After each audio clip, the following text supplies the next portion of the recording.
ہے، صفا اور مروہ جو ہے شعیرہ ہے۔ شعیر وہ چیز ہے کہ جس سے اللہ تعالیٰ کی بندگی کا شعور پیدا ہو، ان کے ساتھ وہ چیزیں وابستہ ہیں، وہ تاریخ ان کی ہے کہ جس کے حوالے سے پھر یہ کہ اللہ تعالیٰ کا شعور جو ہے انسان کے اندر پیدا ہوتا ہے، اس کی ذات کا، صفات کا۔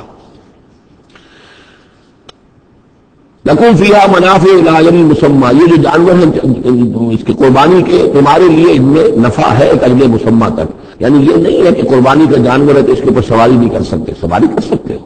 قربانی کا جانور ہے تو اس کا دودھ پی سکتے ہو، اگر وہ گائے ہے تو بیان میں اگر کوئی دودھ ہے یا بکری ہے لے کے جا رہے ہو تو اس کا دودھ پی سکتے ہو۔ منافع الی اجل مسمى، ایک وقت معین تک کے لیے۔ ثم محلها الی بیت العتیق، پھر ان کا جو اصل مقام ہے جہاں انہیں لے جا کر پیش کر دینا ہے وہ ہے بیت العتیق، یعنی اللہ کا گھر۔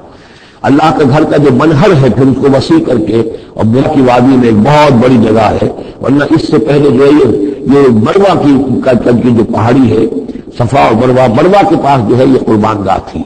مروہ سے وہ وادی شروع ہو جاتی ہے کہ جس پر کچھ آگے چل کر وہ بنا کا پورا آتا ہے۔ اب یہ منہر جو ہے وہ ادھر ایکسٹینڈ کر دیا گیا ہے۔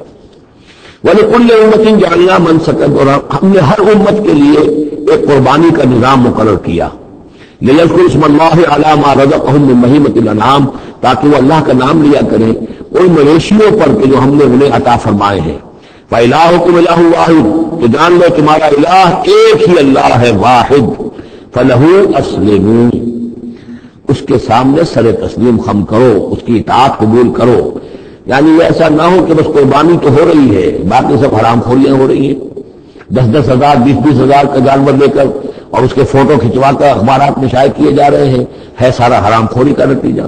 یہ تو کوئی قربانی نہیں ہے، یہ اللہ تعالیٰ کے یہاں قبول نہیں ہے، چاہے وہ 1 لاکھ کا جانور ہو لیکن ہو اسلام کے ساتھ۔ فَلَهُ أَسْلِمُوا، اس کی اطاعت تو قبول کرو، اس کے حلال اور حرام کے پابند تو ہو، اس کے حرام کردہ چیزوں میں منہ نہ مارو۔ وَبَشِّرِ الْمُخْبِتِينَ، اور نبی بشارت دے دیجیے مخبتین کو، اخبات کہتے ہیں جو اپنے آپ کو پست کر لے اللہ کے سامنے، تواضع اور عاجزی اختیار کرنے والے۔ الَّذِينَ إِذَا ذُكِرَ اللَّهُ وَجِلَتْ قُلُوبُهُمْ، یہ سورہ انفال کے شروع میں الفاظ آئے تھے، اس سے ملتے جلتے الفاظ ہیں۔ وہ کون لوگ ہیں؟ وہ لوگ مخبتین کہ جب اللہ کا ذکر کیا جائے ان کے دل لرز اٹھتے ہیں، کانپ اٹھتے ہیں۔ وَالصَّابِرِينَ عَلَىٰ مَا أَصَابَهُمْ، اور جو بھی کوئی تکلیف ان پر آئے، کوئی مصیبت آئے، کوئی ناگوار صورتحال پر پیش ہو جائے تو اس پر صبر کرنے والے۔ والمقیم الصلاۃ، اور نماز کے قائم کرنے والے۔ ومما رزقناہم ينفقون، اور جو کچھ ہم نے ان کو دیا ہے اس میں سے ہمارے لیے خرچ کرنے والے، ہماری رضا جوئی کے لیے، ہمارے دین کے لیے یا محتاجوں کے لیے انفاق کرنے والے۔ اللہم ربنا اجعلنا منہم والبدن جعلناها لکم من شعائر اللہ، اور یہ جو قربانی کے جانور خاص طور پر اونٹ ہیں، ان کو ہم نے تمہارے لیے ان کو بھی شاعر بنا دیا، یہ بھی اللہ کے شاعر میں سے ہے، اس لیے کہ یہ اونٹ جو ہے یہ اللہ کے نام پر قربان کیے جا رہے ہیں۔ لکم فیہا خیر، تمہارے لیے ان میں خیر ہے، بھلائی ہے۔ ظاہر بات ہے کہ ان کا بھی گوشت تم کھا سکو گے اور غریبوں کو کھلا سکو گے، لیکن یہ کہ ہے وہ شاعر اللہ، اس لیے کہ وہ نامزد ہو چکے ہیں بیت اللہ کے لیے، اللہ کے لیے کہ یہ قربانی کے جانور ہے جن کو قربان کیا جانا ہے بیت اللہ کے قریب۔ فَاذْكُرُوا اسْمَ اللَّهِ عَلَيْهَا صَوَافَ، تو اس پر ان پر نام لیا کرو اللہ کا، ان کو کھڑا کر کے سیدھا، صواف صفے باندھ کر، قطار باندھ کر۔ یہ جو نقشہ ہے یہ خاص طور پر جو حجۃ الوداع میں حضور نے جو قربان دی ہے تو 63 آپ نے اونٹ اپنے ہاتھ سے نہر فرمائے،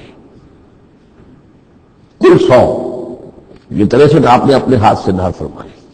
اور یہ آتا ہے روایات کے اندر، اب یہ جو معاملہ حضور کا ہے اور اس میں ہمیں کسی شک و شبہ کی گنجائش نہیں ہے کہ اب کھڑے ہوئے ہیں قطار میں، اور ایک اب نہر کرنے کا طریقہ بھی ہوتا ہے، برچھا مارا جاتا ہے اونٹ کی یہاں بدن میں، اس کو گرا کر ذبح کرنا آسان کام نہیں ہے، کھڑے ہوئے اونٹ کو برچھا لگایا جاتا ہے، یہاں اس کی جو بڑی وینز ہے خون کا فوارہ چھوٹتا ہے، جب خون بہت زیادہ بہہ جاتا ہے پھر وہ گرتا ہے ایک طرف، ایک پہلو کے اوپر، تو پھر اس کا معاملہ جو ذبح کرنے کا ہوتا ہے۔ تو حضور جیسے برچھا مارتے تھے اور اس کے بعد پھر اگلا اونٹ اپنی گردن خود آگے کرتا تھا۔ نہ شبد نصیب دشمن کے شبد ہلاک تیغت، سر دوستہ سلامت کی تو خنجر آزمائی، گویا کہ ان کے لیے خود ایک اعزاز اللہ نے شعور دیا ہے۔